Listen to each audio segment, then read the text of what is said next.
Hello everyone and welcome to NEPSI Tech Talk Session 4, a continuation from last week's Tech Talk Session 3, which dealt with power factor and power factor correction.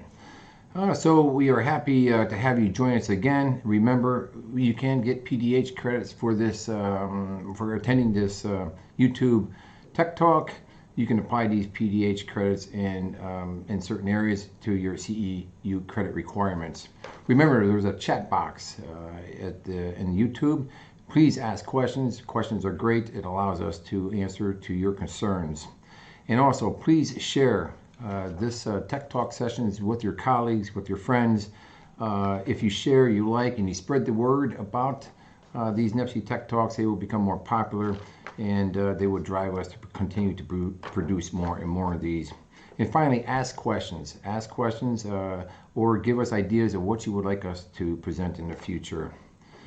And so on with today's presentation. Again, it's a continuation from last week. After this session, you will understand power factor correction solution steps, the steps that you need to take to apply power factor correction. We would talk about the best location to do power factor correction. Is it the low voltage end? Is it the medium voltage end? High voltage end? We will talk about locations and also talk about the equipment that you might want to use in those types of locations. And then finally, we're going to talk about the primary concerns when adding capacitors to a network. I often hear about leading power factor, over voltage, harmonic resonance, over-excitation, these types of concerns. We're going to talk about those in our experience in addressing those concerns. So on with the presentation. And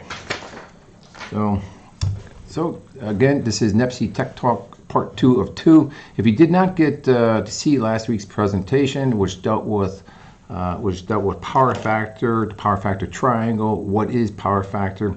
Remember, power factor is equal to the kW over the kVA. It's also equal to the cosine theta, where theta is the angle between voltage and current. Remember, power factor can be leading or lagging. Whenever thinking about power factor, always think about the fact that when you're talking about reactive compensation, you got the component of power called VARs. Capacitor banks put out VARs. So do other things like StatComs and synchronous condensers. They put out VARs. Think of the load as devices that consume VARs. So they consume reactive power.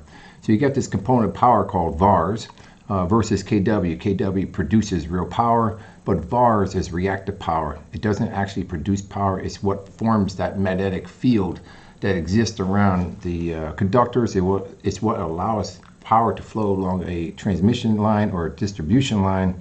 It's also what enables a motor to turn, or a transformer to transform voltage from one voltage level to the other. Without reactive power, without the component of power that creates a magnetic field, the power system would not function. But capacitor banks serve as a vital role in the operation of a power system. The flow of reactive power through the network is normally discouraged because it creates increased losses. It increases the voltage drop across the network. So it becomes desirable to supply reactive power at the load or near the load to avoid these negative effects. So,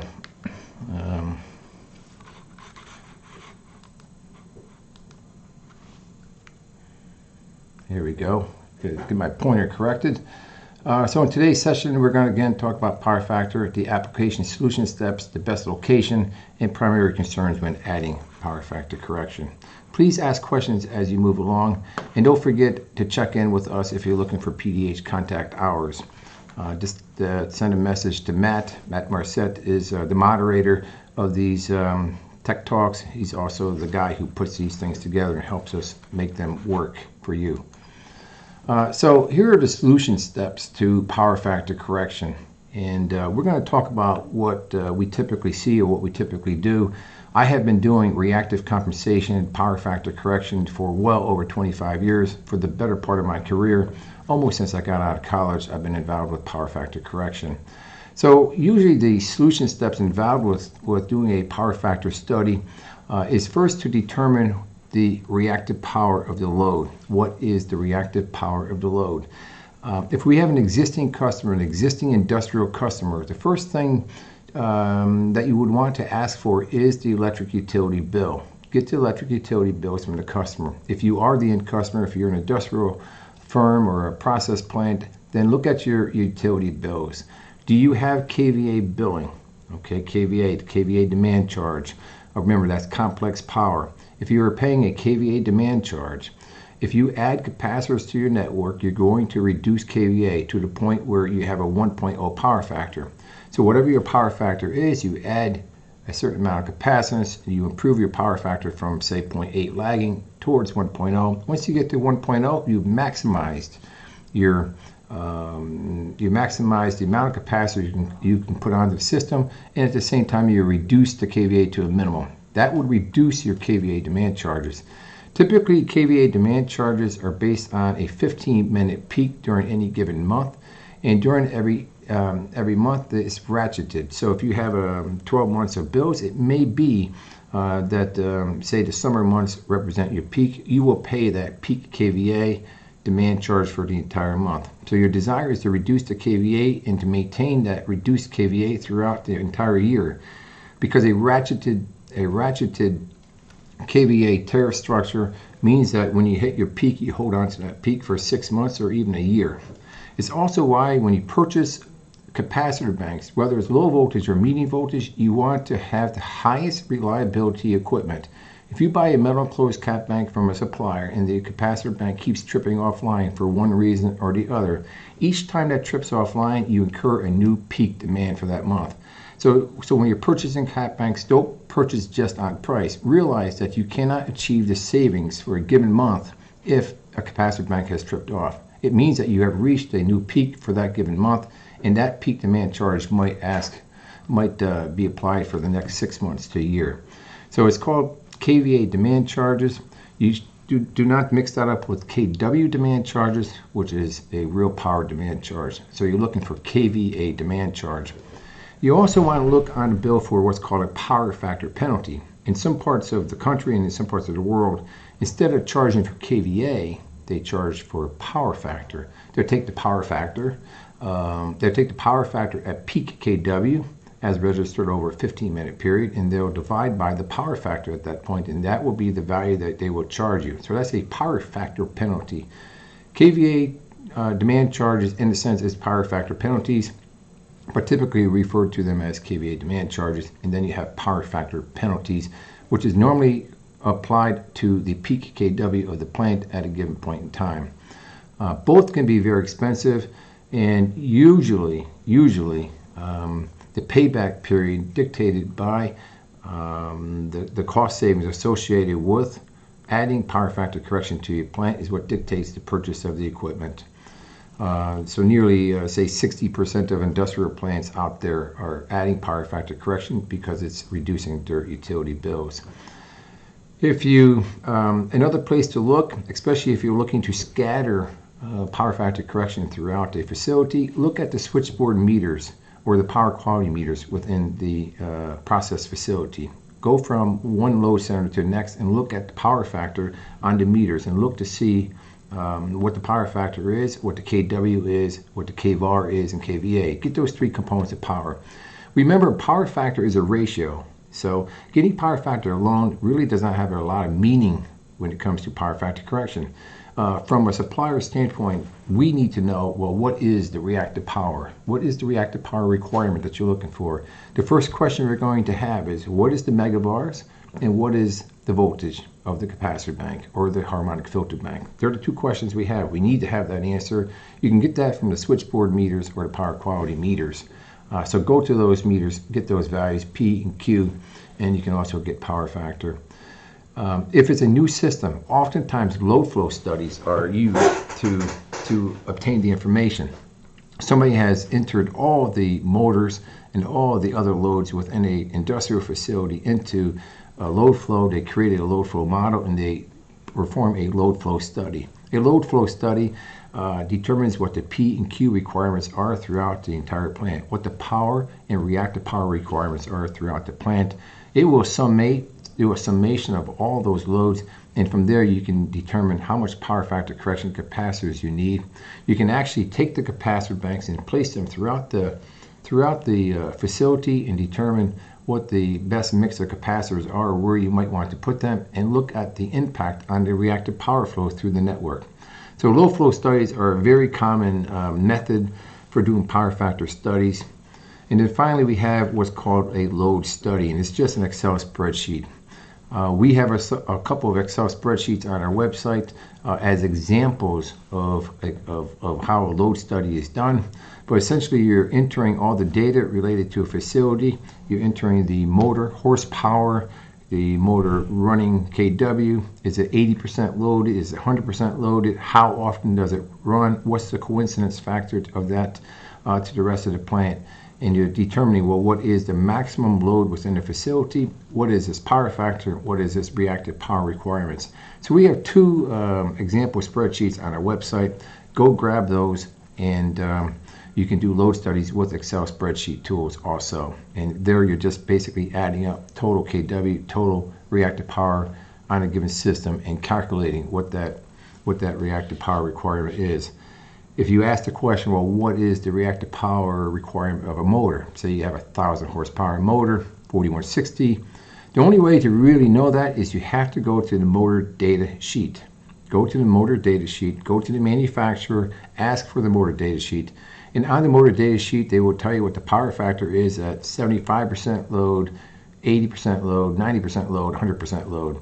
It will even tell you what the reactive power requirement essentially is at lock rotor current, what it is during starting. Remember, when starting large motors, you got a very significant reactive power flow through the network, and the majority of that reactive power flow is only during the starting period of the motor. So power factor correction, in a sense, is not used for large motor starting. You can apply it. We have a product called Activar, which does supply many megavars of reactive power to help motors start. But those capacitor banks are then de-energized and taken off the system after the motor starts. So motor starts really do not impact the reactive power requirements of a plant from a power factor penalty standpoint, because they're very short-lived, sometimes just 5 or 10 seconds. And demand periods, typically those by which power factor penalties are assessed, are done over a 15-minute period. So motor starting has very little impact on that. So the next thing you're going to want to look at is you want to look at the rate structure and calculate the reactive power requirements based off those rate structures. You want to calculate what the payback is going to be. So you're going to determine, well, how much reactive power do I need? And then you need to go to a reactive power supplier, somebody who supplies capacitor banks, and ask the question, okay, I have X number of megavars, this is my voltage level, what does the equipment cost?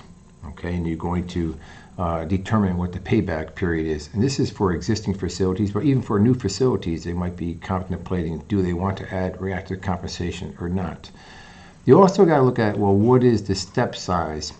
Think about the way a power system typically works. The people come into work in the morning time, they start to turn on the motors to the plant starts to crank out materials, and as they start to crank up the process for a days of work, the power requirements of the facility will go up and the reactive power requirements go up. So the question is, how many steps of reactive power steps, or how many, what is the megavar rating of each step of a capacitor bank? If you have a facility that, say they need 10 megavars, the question would be, well, do I want to put them in 1 megavar steps or 2 megavar steps? And this is the question, and we can talk about that in a little bit later. What would be the typical step size, and how do we determine what those step sizes are? Because you could technically turn on all 10 megavars, but that's a lot of megavars, and it's not tracking you with load. So how close do you need to track with load? And that becomes a question that needs to be answered. As you add steps to a metal closed cap bank or to metal closed harmonic filter banks, you are adding cost. Each and every time I add a capacitor stage or harmonic filter stage, I'm adding additional reactors, I'm adding additional switching devices, and I'm adding additional enclosure space. these all add to the cost of the equipment. So you want to some degree, minimize the number of steps you need to within reasonable values and have larger megavar steps. And then this way you will reduce the cost of your equipment and oftentimes take a project that might not meet the payback requirements and bring it into a price tag that does meet your payback requirements. You need to determine the location within the plant. We could certainly put the equipment at the low voltage motors, right at the motor terminals, or we might put it at the low voltage load centers, or we might put it at the medium voltage load centers or at the service entrance. We have a choice of where to put that. Primarily for equipment that NEPSI supplies, we are working in this region up here, service entrance and the medium voltage load centers. Remember, NEPSI is just a supplier of medium voltage metal closed capacitor banks and harmonic filter banks. We are not involved with low voltage type product. We consider a medium voltage application of power factor correction to be superior to that of low voltage. There is a place for low voltage, and we will talk about what that place is. So when we talk about location, I have a very complicated power system network here. And the first thing we can think about when adding reactive compensation to a system is we can put the reactive compensation right at the motor terminals here. And I'll kind of flip to the slide and you can kind of see the location here. I show the motors in three different possibilities with a capacitor either on the load side of the overload relay or on the line side of the overload relay, but both on the load side of the contactor, the motor starter, okay? Or we can put the power factor correction capacitor here on the line side of the motor starter or the contactor.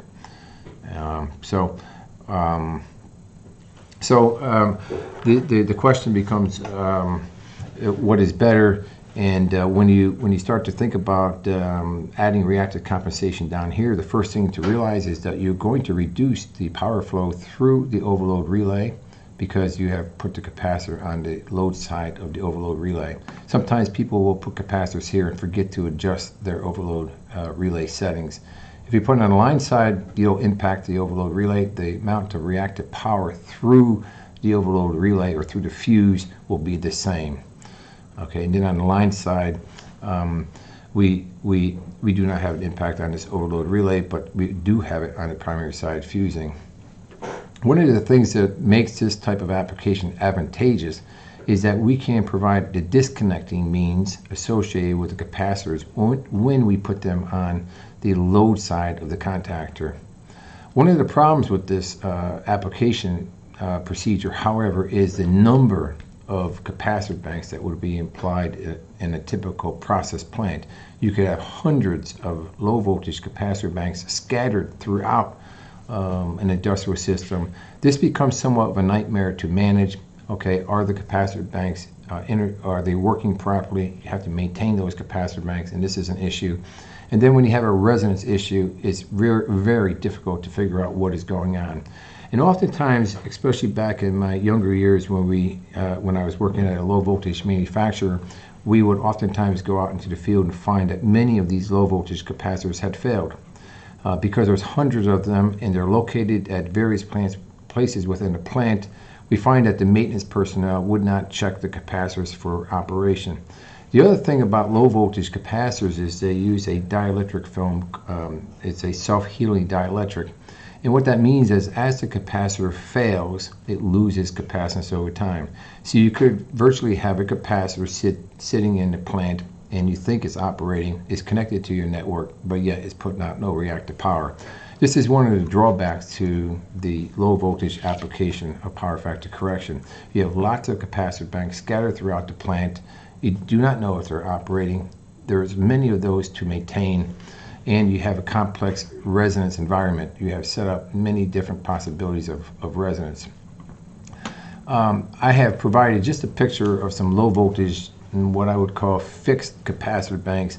I got this off Eaton's page. This is their product offering that they have. ABB has similar, and many of the other suppliers of the equipment have low voltage equipment. But these are meant to be placed at the load terminals. They're available off the shelf, which is nice. basically off purchasing from a price list with a multiplier, and you're applying those capacitors to the motor.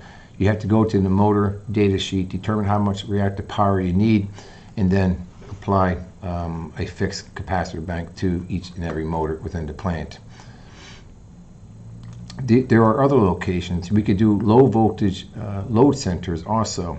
So instead of doing the power factor correction here down low at each and every motor, we can do a automatic low voltage capacitor bank here at the 480 volt level.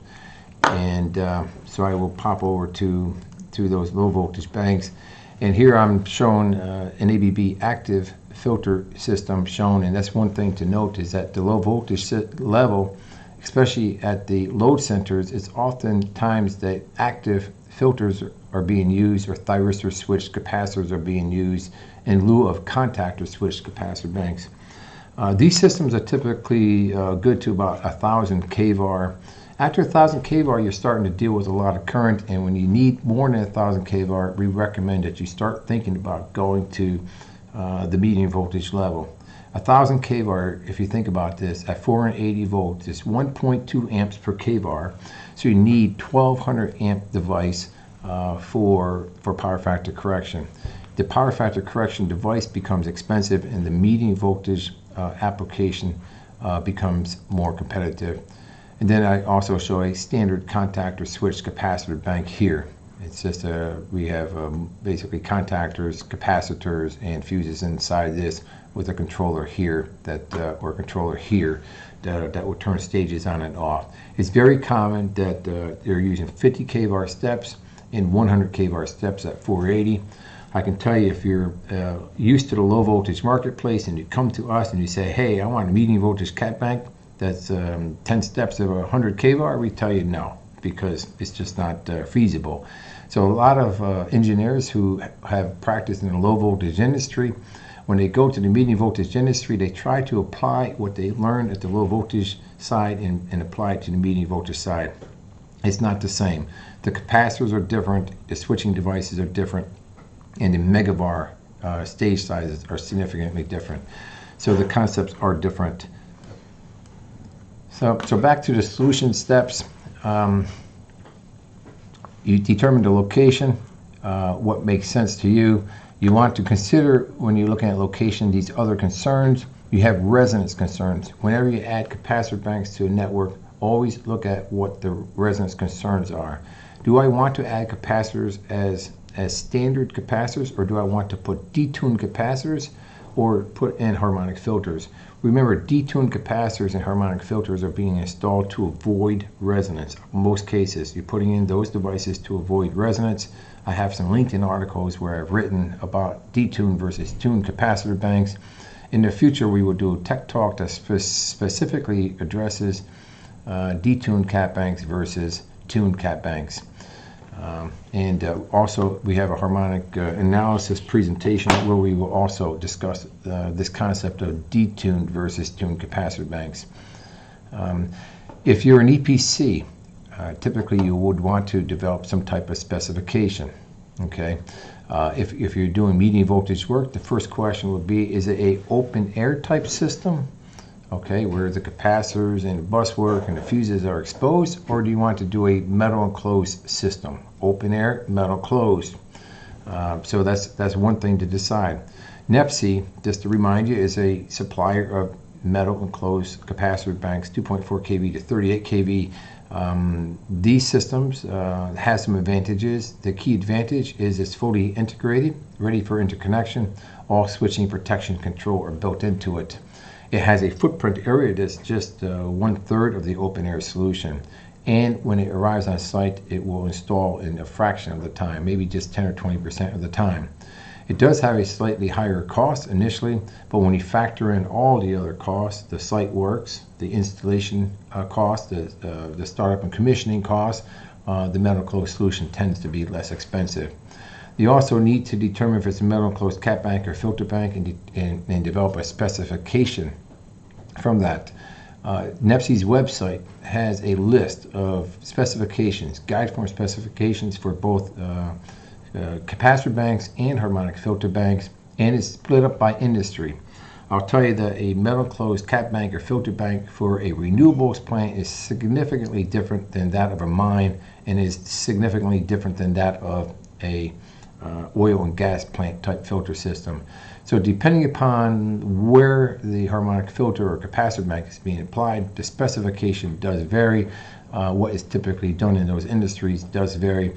So you have to go to our website or check our website out, and you can learn what those key differences are. The switching devices, the voltage level, and so on, how they're laid out. These are all different depending upon where you're putting the capacitor and whether it's open air or metal closed. You got to determine your switching requirements if you're developing a specification. Week before last, during session 2, we talked about capacitor switching transients. We talked a lot about switching requirements in that tech talk. So if you want to understand more about switching requirements in metal closed cap banks, go to tech talk session number 2, where we have talked about that. Protection and control requirements. Whenever you're installing capacitor banks or metal closed filter banks into a system, always think about the protection and control. How are you going to turn this on? Where do you get your reactive power signal from to turn the stages on and off? Do you take it from your DCS system?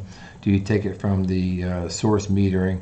Do you have the equipment supplier of the capacitor bank provide a CT so you can measure reactive power through the network? These are the choices you have to make. Do we communicate through 61850 Modbus VAR information from the metering at the main?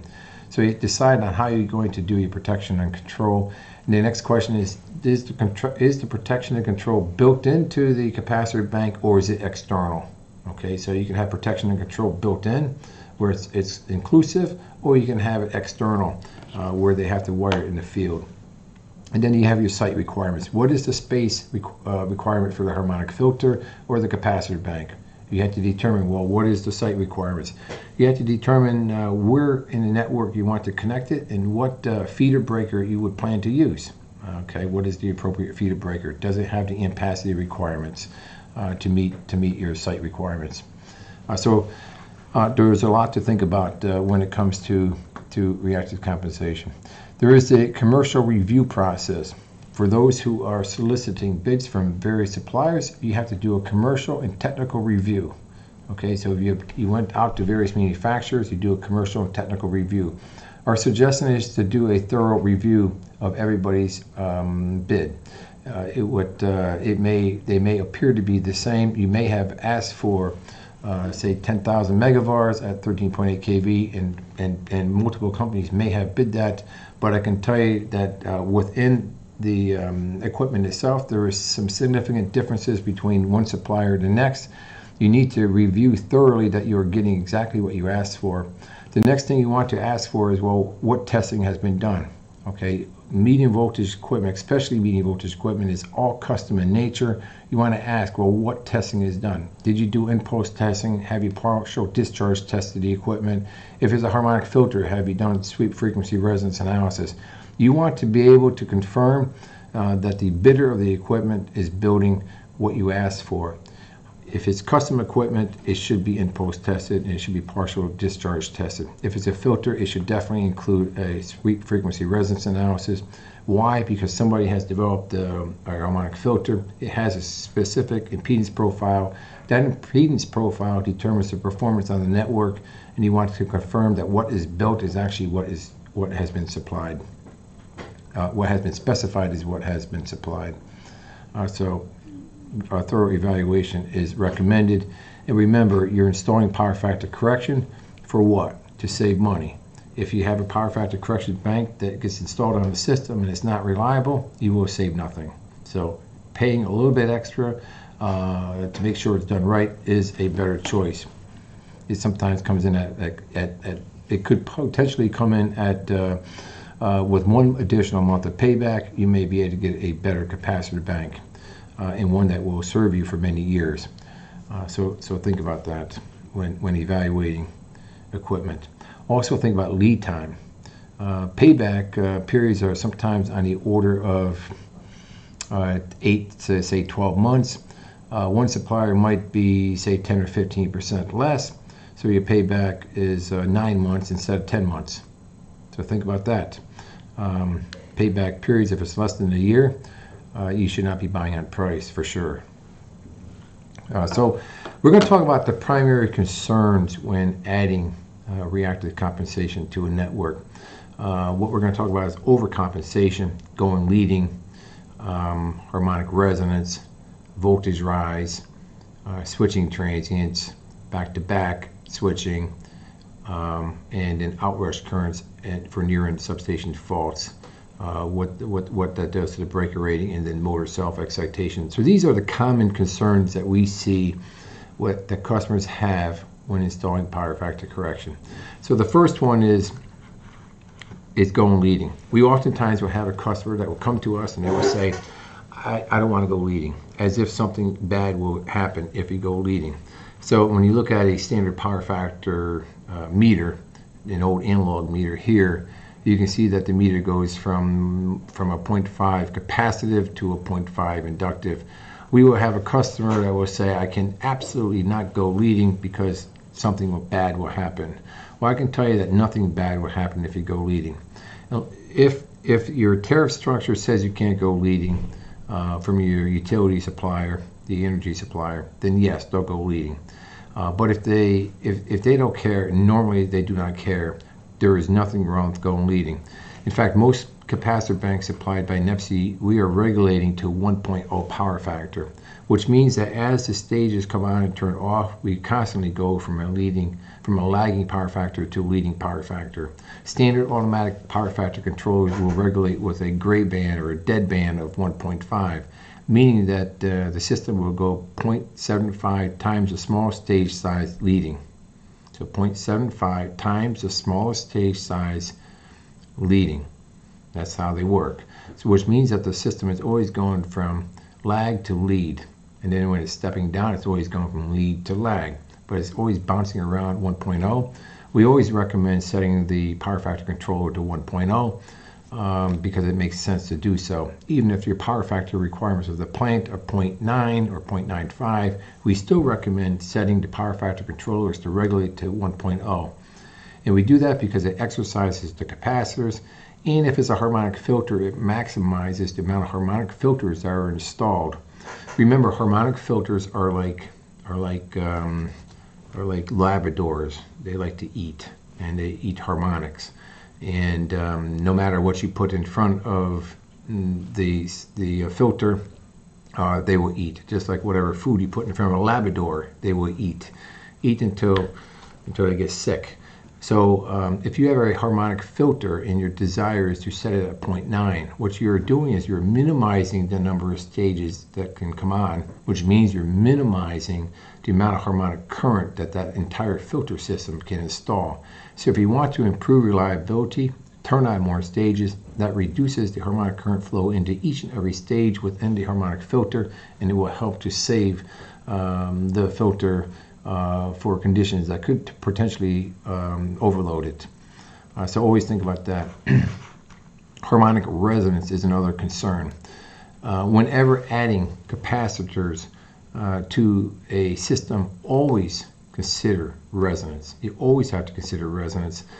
This is somewhat of a complex matter. We will be talking about this in a future tech talk where we talk about harmonic analysis. We will be talking about resonance.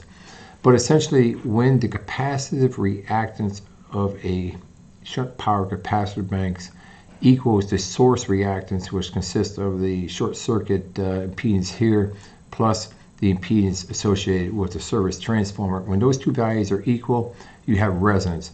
That resonance, when it corresponds to a harmonic that exists in the system, say I have a 6-post drive, I have a 5th harmonic. If I have a resonance at the 5th and I got 5th harmonic in my system, the resonance will amplify the harmonic current from the drive, sometimes by a factor of 50 to 100 times. So even low-level harmonic currents from high post drives, active front-end drives, and that's Tech Talk Session 1, by the way, where we talk about this, you will have amplification that can be anywhere between 50 and 100 times. And that can operate the fuses within the cap bank. So if you have concerns over resonance, you need to decide, do I need a detuned cap bank or do I need a harmonic filter bank? You should be thinking harmonic filter bank, detuned cap bank, something that has an iron core reactor in there that detunes that capacitor bank to something like the 4.0 to the fifth harmonic, 4.0 to fifth harmonic. You can easily calculate the resonance harmonic within the system. If you know your kVAR, in this case 1000 kVAR, I divide by the kVA short circuit, and this is something you have to calculate here. I think we have a Tech Talk session that will address how to do that when we do our harmonic analysis presentation. And you can calculate the short circuit of the system and then come up with a resonant number. If the resonant number falls below, say, the 13th, then you have some concern. And even if it's at the 17th harmonic, there should be some concern, or the 19th harmonic. And the reason being is that when you have resonance, you have amplification of current. It does not take a whole lot of current if the multiplying factor is anywhere between 50 and 100 times. So 6-post drives put out 5th, 7th, 11th, and 13th harmonic, 17th and 19th, and so on. 12-post drives will put out 11th and 13th harmonics, in 23rd and 25th harmonics, but they also put out low levels of 5th and 7th. So if you are applying capacitor banks to a system, think about resonance and think about, well, if I have a 50 or 100 times amplification, am I going to have a problem? The result will be high voltage distortion, high current distortion. It will cause you to fail IEEE 519 compliance at the PCC up here, and it can potentially blow the fuses here. So resonance should always be a concern. The next concern that we often get is voltage rise. When you add a capacitor to the system, what we are doing is we are adding reactive power to the system. We're adding VARs. The reactive power will flow from the capacitor bank back towards the source. So we have reactive power here, 1000 kVAR. It flows back towards the source. We have reactive power flow through an impedance, through an inductance. When you have reactive power flow through an inductance, it causes a voltage rise. So when it's going from the capacitor bank to the source, it's causing a rise. When it's going from the source to the capacitor bank, it's causing a dip or a voltage depression. You can easily calculate the voltage rise associated with a capacitor bank by using this formula here. kVAR divided by the kVA short circuit. So what is the short circuit level at the application point of the capacitor bank is the question. And then you calculate the voltage rise. And it's very easy to calculate the kVA short circuit. It's just a transformer kVA divided by the percent impedance. Even if you do not know this value here, just using this value is not a bad approximation to what your voltage rise would be. There are some easy ways to calculate the kVA short circuit and include it with this, and we will go over that in some future Tech Talk session. In general, one of the factors that goes into answering this question, what step size should I use? I have a 10 megavar system. The question comes, what step size should I use? One method by which you do that evaluation is to look at, well, what is my potential voltage rise associated with my capacitor bank switching? From a power quality standpoint, we generally try to keep the step voltage for the application of a capacitor step to some value no greater than 3%, but typically between 1.5 and 3%. If we're in a process facility, perhaps we will try to maintain a 1.5% voltage rise for each stepping of the capacitor bank. So from a 10 megavar bank, it becomes easy. What step size results in a voltage rise of just 1.5%? And that becomes a method by which you determine the step size of your system. And that's usually one of the key factors in determining step size. In general, voltage rise is not a major concern. And another way to look at this is if I have a 5,000 kVAR system here, in other words, I put 5,000 kVAR on here is equal to the base kVA of this TX1 transformer, equal to that value, I would get a 5.75% voltage rise. So it's easy to say that 2.5 megabars, 2,500 kVAR, would result in half that value, half of 5.75. So there's other ways to estimate it. So switching transients is another topic we touched upon in session 2. We talked about transient inrush current associated with single bank and multi-bank, multi-stage, back-to-back capacitor switching transients. That was really a discussion about transient current and the switching device. The other thing to talk about when it comes to switching transients and capacitor banks is there is a voltage transient that does occur with capacitor bank switching. And so here on the top curve here, I show a capacitor bank being switched. Okay, so we have a blue reference voltage waveform to help show you the sinusoid, and we switched a capacitor bank. The switching operation occurred at peak voltage. So in this case, minus 20 kV here, and the voltage depresses to 0, and then it overshoots basically almost by 1 per unit. So it's a 2 per unit, okay, voltage spike that you get. So again, we switch right here at peak. And incidentally, medium voltage capacitor banks, the vacuum switches, oftentimes will pre-strike at the peak voltage. I mean, you think about what's going on here. You have contacts that are closing at a relatively slow rate when you compare it to the rate of the voltage change within a 60 hertz or 50 hertz system. And oftentimes the gap, the vacuum gap here will degrade because the contacts have gotten close together, and it arcs over. And it arcs over at the peak. When that happens, you remember from the electrical engineering days, from your freshman year in college, the voltage across a capacitor cannot change instantaneously.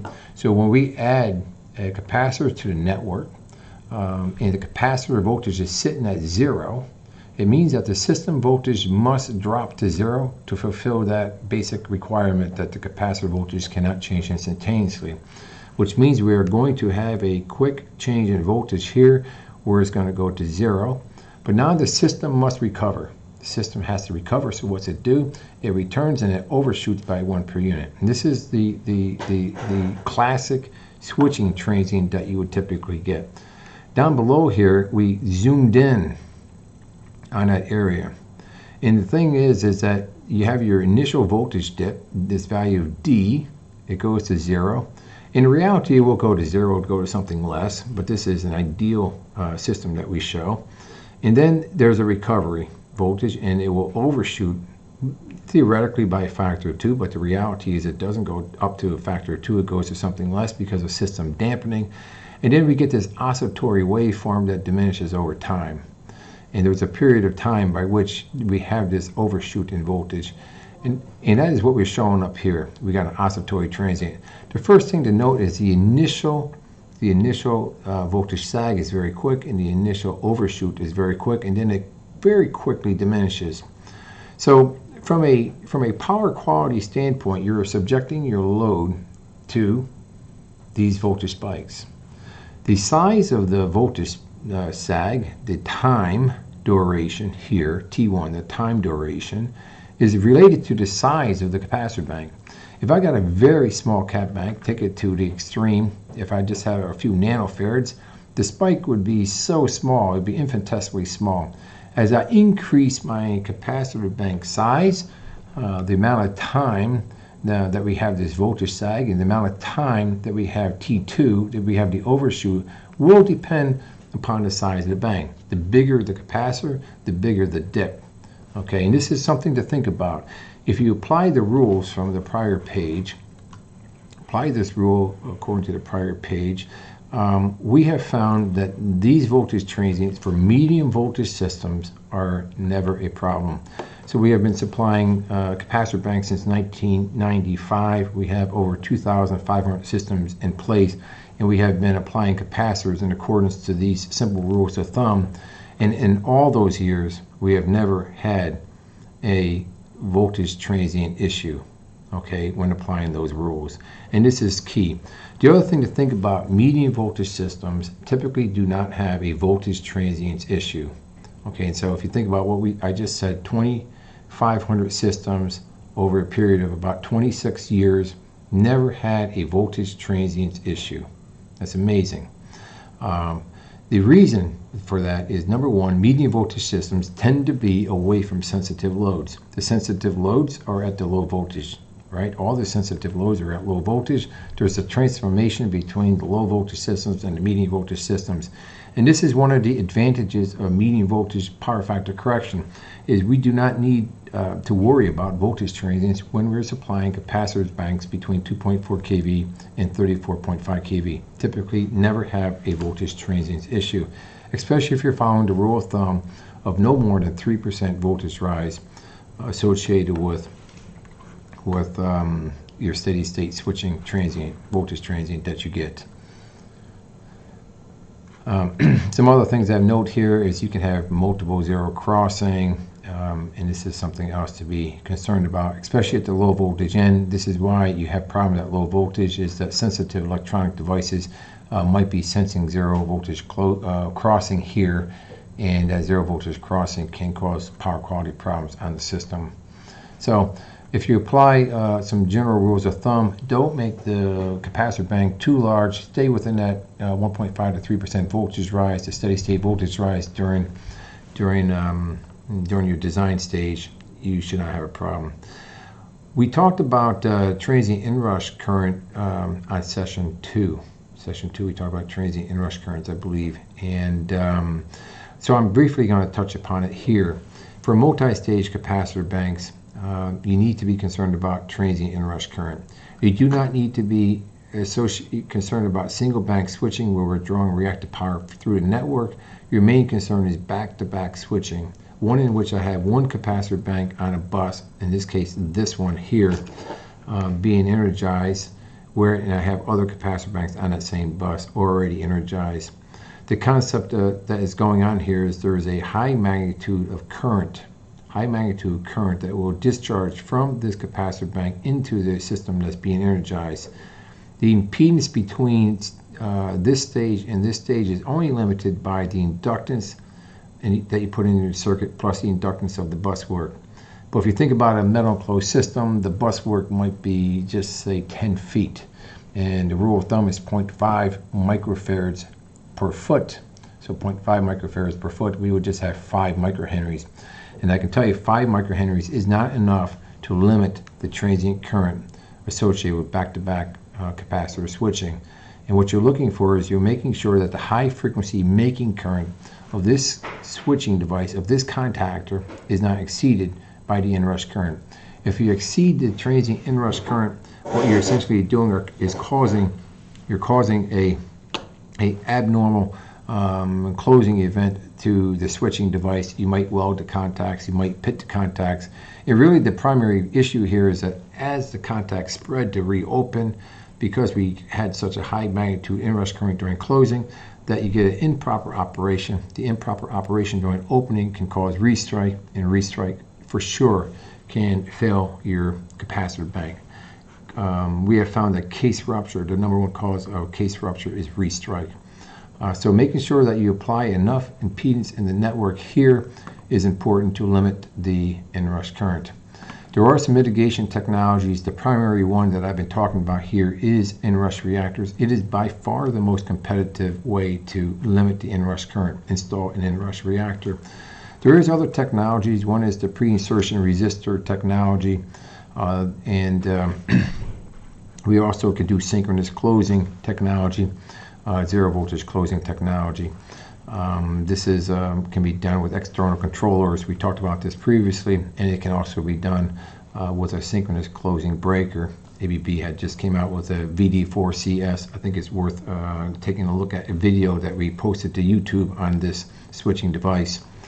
There's an ABB DS1, which is using diode insertion to control basically to do synchronous closing, but using diode switching technology instead of pre-insertion resistor technology. And then of course filter reactors. If you have a capacitor bank and it's got tuning reactors in it. That tuning reactor is very large in inductance. You do not need to have any type of transient inrush, any kind of transient inrush reactors. IEEE 37.012-2005 provides formulas on how to calculate these. You can go to our website also and learn how to calculate these. There's a spreadsheet tool that's available to anyone who wants to use it to calculate the basic inductance requirements to limit the inrush current. But remember, you're limiting the inrush current and the inrush frequency to the IF rating of the vacuum switching device, whether it's a breaker or a switch. And we just show a picture of a transient inrush reactor and then typical sizes based upon voltage level that you would see. And this is like the minimum requirement, as if we had a transient inrush reactor on each and every stage of a harmonic filter. Transient outrush is another concern that we see. This is really a concern that we see in the renewables area. And transient outrush is similar to transient inrush, but there is some differences. So in this case, we have a capacitor bank here. We show a capacitor bank, 3, 3, and 3 megabars. There's a situation where the cap bank is connected to a feeder breaker in the main substation. In this case, the substation is 13.8 kV, and we have cables exiting the substation either through riser pole or overhead lines. But the concern becomes, if I have a fault at this location, okay, a normal procedure, and say this is a permanent fault, the breaker is open and the breaker is closed in to a three-phase fault. What happens? The charge here, because these are operating, will want to dump in to this fault. And that transient outrush current is basically calculated in a very similar way as the transient inrush current is for back-to-back switching. We have a spreadsheet tool on our website that talks about this. We provide all the formulas, we provide the calculation tools, and we provide the relevance to providing outrush reactors in the system. One of the things to always think about when thinking about transient outrush current and the requirement for some type of reactor in the outrush in the feeder cables to our system is to think about the type of fault that occurs here. The metal closed systems are typically ungrounded Y.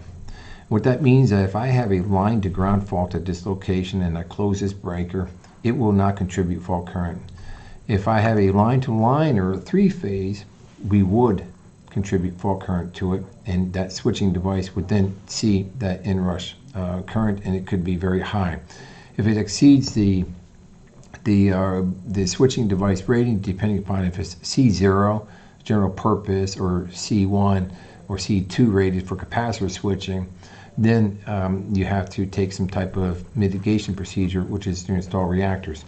But the question becomes, and it's a question of engineering judgment. Okay, you make a judgment call. What are the chances, if I have cables exiting a substation, what are the chances of having a fault at this location? They're pretty minimal. I have to have a three-phase fault. It has to be a three-phase fault or a phase-to-phase fault. If you think about cables and dig-ins, when you have a cable dig-in, typically what happens is one cable is hit, is penetrated, is failed just prior to the next cable. So a phase-to-phase or a three-phase fault is unlikely. Most likely what's going to occur is a line-to-ground fault. For my first job working for a major consultant, it was studied that nearly 70 to 80% of faults are line-to-ground faults and not three-phase or phase-to-phase faults. So from an engineering judgment standpoint, you could justify in many ways that you do not need outrush reactors on this basis. So look at, well, what is my nearest location for which I can have a three-phase fault? You may make a judgment call at that point to insulate the bus bars at that section to extend it even further. You only need anywhere, say, between 80 and 250 microhenries to remove the requirement for outrush reactors. And if you make an assumption of 0.5 microhenries per foot, you can easily calculate, well, what distance that is. This is a copy of the spreadsheet tool that's on our website. It clearly shows all the standards. It's a great tool. I've had a lot of good feedback on it. So if you're trying to evaluate, do I need Outrush reactors, then come here. From a practical standpoint, NEPSI has maybe only supplied Outrush reactors just a handful of times in all the 25 years that we've been in business. So there is some concern among some engineering firms that Outrush reactors are required, but I can tell you on the overall majority of projects out there, Outrush reactors are not required. And the other possibility, and I go back to it, is when you are thinking about the breakers here, if they are C2 rated breakers, specify C2 rated breakers for all feeder breakers within a substation for which you have capacitor banks, the requirement for Outrush reactors will almost not exist. And then again, here we show an Outrush reactor. It looks like an Inrush reactor.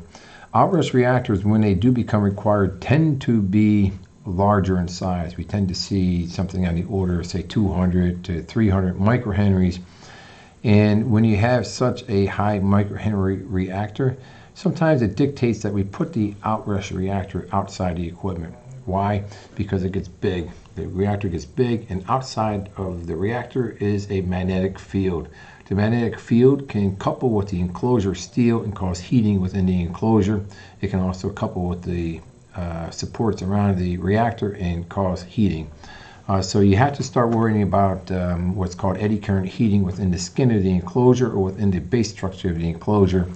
And this is one of the reasons why sometimes we opt to put the reactors on the outside of the enclosure to avoid that heating that can cause the enclosure to become red hot, literally red hot. And then motor excitation. This is a condition that exists more so on low voltage systems than on medium voltage systems. But whenever you're looking at putting capacitor banks on a network, on a motor, the capacitor should not be oversized. Capacitor should not be oversized. Determine what the reactive power requirements of the motor is based upon looking at the motor data sheets. Look at the motor data sheets. What does the motor data sheets tell you? And that's the size that you want to use. The motor manufacturer is well aware of this phenomenon called motor self-excitation. Basically, when the motor is shut down, the capacitor and the motor reactance resonate with each other, and it causes a voltage rise, believe it or not, in the motor. Basically self-motors, and it can create a high voltage within the motor installation system and cause the motor installation to fail. So to avoid this, generally speaking, you want to, number one, check the motor data sheets. Don't exceed the recommendation from the motor manufacturer. If you do not know that, determine what the no load current is on the motor. So in other words, you decouple the motor from the load, and you measure the current flow into the motor. Do not exceed that value. Okay, and that's basically the reactive power requirement for the motor. An unloaded motor is not generating any real power except for losses and friction within the motor. And basically the current that you measure is reactive power flow into the motor, and use that, and do not use a capacitor greater than that in size. And if you do that, you will not have a problem with over-excitation of the motor. So now is the time to start thinking about hitting questions in a chat box. Please go to the chat box within YouTube and ask questions. If you like this video, please, if you like these tech talks, please thumbs up it and share it with others. We're trying to spread the word. You can help us do that by doing that. And finally, go to our webpage to learn more about NEPSI. And because on our website we have YouTube videos, we have tech notes, we have case studies, we have spreadsheet tools, how-to videos, and more. There's a significant amount of information there. You can learn a lot about NEPSI. And don't forget about a confirmation code for the PDH credits. So in summary, we had a part 1, part 2 session. It's all about power factor correction. I hope that I answered most of the questions that you might have in terms of power factor correction, why you do it, how to calculate it, If I didn't go deep enough into something, please send something through the chat box on something I should cover, and we'll hit it in another future NEPSI Tech Talk. So thank you for listening. So in next week's Tech Talk, we're going to be doing arc flash mitigation, and this is a pretty cool topic: arc flash hazard mitigation. What happens if you have an arc flash in your metal enclosed cap bank? It's a very interesting topic. Arc flash mitigation, hazard mitigation. It's a discussion about how do we make equipment so there's less arc flash hazards. And we have different ways that NEPSI does this. We take the switchgear standard and we apply it to metal enclosed cap banks. There is no standard that talks about arc resistant enclosure designed for metal enclosed cap banks, but we can take what has been learned in switchgear and apply it to metal enclosed cap banks. And this is something that NEPSI does. We apply a lot of different technologies. We have a tech note that addresses arc flash mitigation. We do passive arc flash mitigation, and we also do active arc flash mitigation. We have a device from ABB called a ultra-fast earthing switch that we utilize for arc flash mitigation. It protects the people, but it also protects the equipment. And this is a very interesting piece, or a very interesting component that we utilize in our equipment to protect the equipment and to protect the people. Next week, I will show an 8-minute video on such a system installed in one of our metal closed systems. I will actually show you how it works with the flash, with overcurrent, and how fast it trips. So it's a very interesting topic. We will also be talking about other things we do to mitigate arc flash hazards in our gear. We talk about the impulse level, we talk about the withstand level, we talk about how to design equipment so it doesn't fault. If you think about arc flash mitigation, the first step that you should be thinking about is to design equipment that never faults. All right, if it never faults, then it's not a hazard, right? So this is the concept that we talk about, how to build in reliability into your equipment so it doesn't fail in the first place. And this is something that NEPSI will be talking about next week in Tech Talk Session 5. So I will flip the screen off here, and maybe I can ask questions. So we have some questions here. Okay. Somebody wants to copy the presentation. Is there temperature control for the enclosure? So we have a question regarding temperature control for the enclosure, and the answer is yes. Metal closed capacitor banks and harmonic filter banks should have some type of temperature control. All of our systems have exhaust fans or air conditioners. Generally speaking, we will use exhaust fans when at all possible. We use an over temperature device to sense a fan failure at the input filters, and sometimes we also do monitoring of the fan circuit itself to make sure that the fan is operational. So there are some temperature controls put in to make sure that the capacitor bank or harmonic filter bank has not gone into an over temperature condition. One of the interesting things about especially medium voltage capacitor banks is that the heat gain within a standard capacitor bank is minimal. The losses within a shunt power capacitor bank are 0.05 watts per kVAR. So you think about that, not a whole lot of watt loss within a capacitor bank. Capacitors in general, the polypropylene film foil capacitors have a very, very low loss value. The majority of losses in a capacitor bank are related to the fuse and then the solar radiation hitting the enclosure. For a harmonic filter bank, the heat gain inside the enclosure is related to the iron core reactor. Or if we have high pass resistors, is related to how much heat is built up in those resistors, in those high pass resistors. So these are things that are part of the design process, is to make sure that we don't have an over temperature condition. The one thing I would like to maybe point out is that metal enclosed capacitor banks are shielded from the sun. The solar radiation comes down and bounces off the enclosure. The capacitors, which are inside here, are shielded from the sun. They're basically in the shade, and therefore the capacitors operate in a cooler environment. An open air system where the capacitor is exposed to the sun, direct solar radiation hits the capacitors. The capacitors absorb a percentage of that solar radiation and the capacitors heat up. So a metal closed capacitor bank in general is less susceptible to solar radiation heat gain as compared to a open air system. We have a LinkedIn article that addressed open air versus metal closed and solar radiation. So it's a very interesting technical article that we have written in the past. So I got a question here. Does the NEPSI power factor correction relay provide the temperature settings, harmonic, transient settings, etc.? Also, does it provide Modbus connectivity? So when it comes to what NEPSI uses for power factor correction, we use a significant number of different types of control protection relays for our equipment. We use some off-the-shelf controllers that do have these built-in temperature controllers. Generally speaking, we are using an external temperature device for over-temperature protection of the equipment. We do not use a built-in temperature control from these controllers. So our power factor controllers, we're using sometimes station class type relays like a Schweitzer 487. Sometimes we're even using a 735 from Schweitzer to do control of the system. And then we're using off-the-shelf power factor controllers from companies like Nokian and Lovato and others of that sort.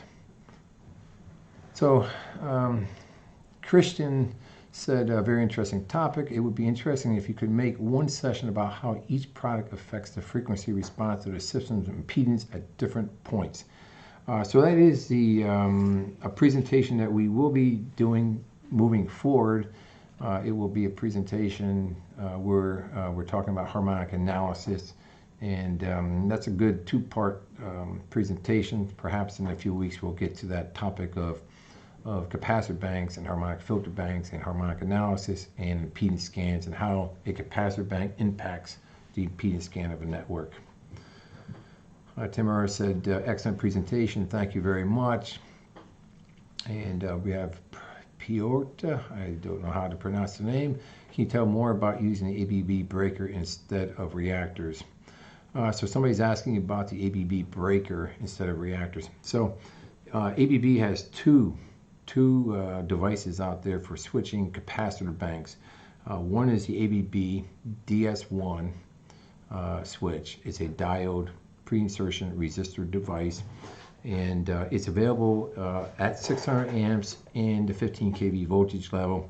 Essentially what this DS1 does is it uses synchronous closed synchro motors to accelerate the opening and closing of a main and auxiliary contacts to bring a diode into the circuit when it's reverse biased, and then the system naturally crosses zero and it conducts current. And it does this, and then that diode is bypassed. So in this way we do transient closing operations, and then in reverse is the opposite. We are going to have a visitor from ABB. We are looking to set up an interview with an ABB product specialist who will be discussing the exact operation of that DS1. And we have used that on many projects. I think we have used at least a good 40 to 50 projects, and it has performed quite well. There's another ABB product called the VD4CS. It's a relatively new product. It's using technology taken from the ABB VD4-AF, their arc furnace breaker. And then this device is using synchronous closing technology and synchromotor technology to accelerate with a feedback mechanism the contacts so that you have zero voltage closing. And this is a very interesting device that's going to really be applied at the 38 kV voltage level more than any other for the renewables industry. And that's a 1200 amp device, C2 rated, with a, memory serves me right, 31.5 Ka fault interrupting capability. And it offers many advantages compared to other technologies and some cost saving opportunities also. So at some point in the future, we will also perhaps have ABB on to discuss that technology. I have also did a side-by-side comparison. If you go to our YouTube channel, I've done a side-by-side comparison of that switching technology to an opposing switching technology that's somewhat the de facto standard at this moment that would be interested for some of you to think about. I have something else from Tamara. It says, for suppressing spikes, resistors are installed. Can you tell the rating of them and how to calculate the rating? Okay, so there's only one company out there that supplies, to my knowledge, at the medium voltage level. And again, when thinking about NEPSI, we're in that 2.4 kV to 38 kV voltage level. This is our expertise. We're not low voltage people. I have low voltage experience, but I'm not a low voltage person. I worked in the low voltage industry 25 years ago, so I understand it well. But we are medium voltage. We are not transmission. At the medium voltage level, there's only one supplier out there supplying pre-insertion resistor technology, and that's Southern States. It's a Southern States cap switcher. When you buy a Southern States cap switcher, you look at a table. The table gives you the megavar rating, voltage rating, and then you get the ohms. So they're doing it for you. You do not need to do it. But essentially, if you think about it, you have two contacts closing. You have a main contact and you have a bypass contact. Main contact closes, it brings current through a resistor, and it pre-charges the capacitor, and then at some point later the bypass contact has to short that resistor out. Why? Because the resistor does not have a high enough kW rating to maintain the current flow, and plus you want the resistor out of the circuit. So it's an RC time constant. Just look up the equation for the RC time constant. But really, to understand the effectiveness of pre-insertion resistor technology, you have to understand when does the main contact close relative to when the bypass contact closes, and what is the RC time constant. Too high of a resistor value would mean that it would basically not be in the circuit. There would be no pre-charge and no increase in voltage within the capacitor. Too low a value means you could quickly obtain the system voltage and it would still have no impact. So it's important that it is sized correctly, and you can do some EMTP simulations to determine its effectiveness. Okay, do you have a RMO or rule of thumb for cost estimation of capacitor bank versus static VAR versus StatCom? Okay, so somebody's asking, what is the rule of thumb for a capacitor bank cost or harmonic filter bank cost, if you think about it, versus a static VAR compensator or a StatCom? So I can tell you at our voltage level, it's most often times you can never justify a StatCom or a static VAR compensator where a capacitor bank or harmonic filter bank works. So what that means is if you have a customer who is looking for power factor correction or harmonic filtering, either of those two, I can tell you for sure that a StatCom and the static VAR compensator will never beat it on price and will not even come close. The only reason StatComs are purchased and static VAR compensators are purchased is because of the dynamic switching requirements that those devices can provide. A StatCom and a static VAR compensator have the ability to switch on and switch off reactive power very quickly. Sub-cycle time period for a StatCom and about a half cycle to a cycle for a static VAR compensator. So in conditions where you're looking to dynamically put reactive power on, a StatCom and a static VAR compensator are utilized. These are systems like rolling mills, arc furnace applications where voltage flicker is an issue. That's what you're looking to do. You're looking to put VARs on and off, sub-cycle or on a cycle-by-cycle basis to mitigate voltage flicker caused by very high inrush currents associated with arc furnaces or a rolling mill application.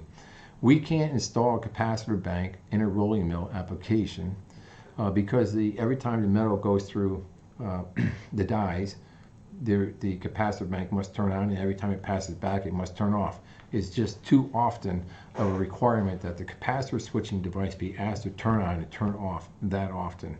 So StatComs and static VAR compensators are typically used on systems that require dynamic VAR support. Dynamic VAR support. Sometimes renewables industry, they need to supply reactive power on a dynamic basis because of an interconnect requirement. In those situations, a StatCom will be specified and utilized because of its speed of operation. But when power factor correction is required and speed of operation is not critical, then for sure a metal closed cap bank or harmonic filter bank will for sure be more competitive. I think if you were to think about the cost, and I'm really shooting from the hip here, a 5 megavar or 4 megavar StatCom system can be anywhere between, say, $500,000 and $750,000. So it can be quite expensive by the time you get it installed. Cap bank does not even come close to that. So where you're looking for payback, for sure, cap banks and filter banks, unless you need that dynamic VAR support. So I see no more questions. I hope I answered everybody's question. Please, in the future, if you got things you want to address, and I see that we have one here, we will certainly address that in the future, those questions.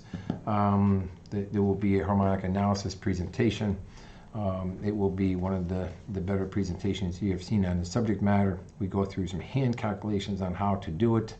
I've done that presentation many times, and it goes over quite well. But next week we are doing arc flash mitigation, and I guarantee you will like the next week's presentation also. Arc flash mitigation as it applies to metal closed cap banks and harmonic filter banks. Thank you for attending, and please again share and let people know about these Tech Talk sessions. And I do see one last question. We'll get it answered. If we have harmonic mitigation and power factor improvement together, how to determine the steps? So remember, capacitor banks, harmonic filter banks are capacitor banks. Harmonic filter banks put out reactive power. So the step is one and the same. The first thing you're looking for is what is the reactive power requirements of the facility? That's question number one. Once you know what the reactive power requirements of the facility, you have to do a resonance evaluation. What is the possibility that you're going to have a harmonic resonance issue? If I got a harmonic resonance issue, what might the voltage and current distortion look like? Is it acceptable? If it's acceptable, then go with capacitor banks. If it's not acceptable, then you have to go with harmonic filter banks.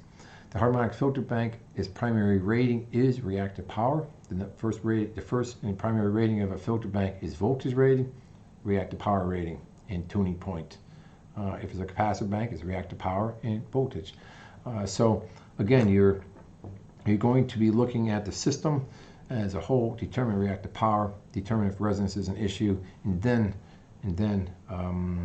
if it is an issue, you go towards a filter bank. And a lot of times filter banks are being installed to prevent resonance, not to actually do harmonic filtering. So capacitor banks cause resonance, filter banks prevent resonance or preclude resonance, and that's the philosophy behind putting detuned capacitor banks on, which personally I think mean the same as a harmonic filter. All right, we went way over. So thank you for everybody hopping on, and we'll see you again next week.